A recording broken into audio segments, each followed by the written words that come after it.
আল্লাহর কসম করে বলি যে সমস্ত নারীরা স্বামীকে অভিশাপ দিবে ইয়াউমুল কিয়ামতের ময়দানে বিনা হিসাবে তারা জাহান্নামে প্রবেশ করবে। জোরে বলেন আল্লাহু আকবার।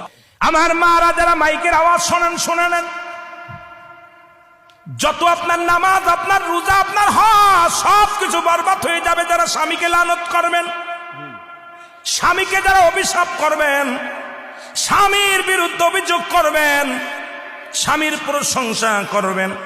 আল্লাহর দরবারে আপনি নেকি পাবেন, আল্লাহর দরবারে নফল বন্দেগী পাবেন।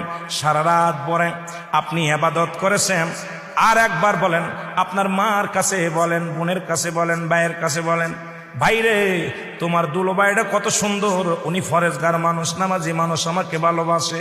যদি স্বামীর প্রশংসা করো এই দুনিয়ার মধ্যে নফল ইবাদত হয়ে যাবে, তোমার নেকি হবে, আমলনামায় লেখা হবে।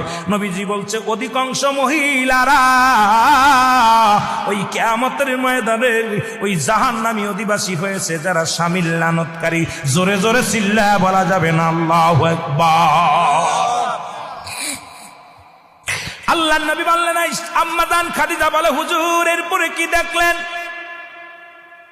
বলে ও আম্মা জান খাদিজা রে, খাদিজা আমি এরপরে জাহান্নামে গেলাম, একদল মেয়েদের দেখি, একদল নারীদের দেখি, আগুনের কাক তাদের মাথার উপরে ঠোকায় ঠোকায়, আগুনের কাক তাদের মাথার উপরে ঠোকায় ঠোকায় মস্তিষ্কগুলো খায়। এক একটা ঠোক মারে, মস্তিষ্কগুলো গলে গলে পড়ে যায়।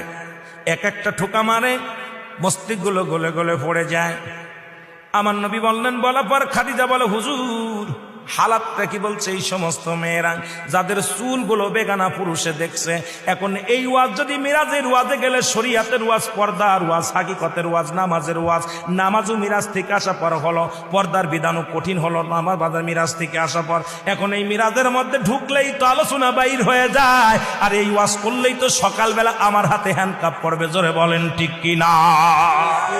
আমি মা বোনদের বলি, মা গো তোমার মাথার উপরে উন্নাগুলো রাখো, এই চুলের মর্যাদা দাও, চুলের দাম বেড়ে যাবে, তোমার দাম বেড়ে যাবে। আমার মারে, আমার আম্মা জান ডাকতে বলে, নবী গো তারপরে কি দেখলেন? বলে হুজুর তারপরে কি দেখলেন? নবীজি বলে, খাদিজা রে এরপরে একটা জাহান্নামের মধ্যে দেখলাম গায়ের মধ্যে আগুনের সাপগুলো মুড়ায় আছে, আগুনের সাপগুলো মুড়াইয়া দেহ খায়। এ মুসলমান, এমন কি গায়ের মধ্যে আগুন ধরানো?